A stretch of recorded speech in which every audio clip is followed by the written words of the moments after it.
Kitab Filipi 2 ayat 14 berkata, "Lakukanlah segala sesuatu dengan tidak bersungut-sungut dan berbantah-bantahan." Saudara yang dikasihi Tuhan, mengeluh adalah hal yang sangat mudah dilakukan manusia. Sedikit masalah, langsung mengeluh. Keadaan tidak sesuai harapan, langsung kecewa. Melihat hidup orang lain terasa lebih baik, hati mulai bersungut-sungut. Dan tanpa sadar, kebiasaan mengeluh perlahan menjadi bagian dari kehidupan sehari-hari. Bangun pagi mengeluh, bekerja mengeluh, menghadapi masalah sedikit, langsung kehilangan sukacita. Masalahnya, hati yang terus dipenuhi keluhan akan sulit melihat kebaikan Tuhan. Fokusnya hanya pada kekurangan, hanya pada masalah, hanya pada hal-hal yang belum dimiliki. Akibatnya, damai sejahtera perlahan hilang. Padahal mungkin Tuhan sudah memberikan begitu banyak hal baik dalam hidup kita. Napas kehidupan, kesehatan, keluarga, pertolongan Tuhan yang sering tidak disadari. Tetapi karena hati terlalu sibuk mengeluh,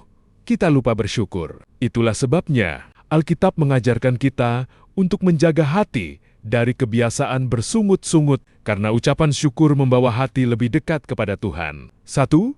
Kebiasaan mengeluh membuat hati menjadi lelah. Saudara yang dikasihi Tuhan, orang yang terus mengeluh biasanya sulit menikmati hidup karena pikirannya selalu fokus pada masalah. Contoh dalam Alkitab adalah bangsa Israel di padang gurun. Mereka melihat banyak mujizat Tuhan. Laut terbelah, makanan turun dari langit. Tuhan memimpin perjalanan mereka, tetapi mereka terus bersungut-sungut. Sedikit kesulitan, langsung mengeluh. Sedikit ketidaknyamanan, langsung kecewa. Akibatnya hati mereka menjadi keras dan sulit percaya kepada Tuhan. Dan seringkali kita juga seperti itu. Saat doa belum dijawab, kita mengeluh. Saat hidup tidak sesuai keinginan, kita kecewa. Padahal keluhan tidak menyelesaikan masalah, justru membuat hati semakin berat. Hari ini mungkin hidupmu memang tidak mudah.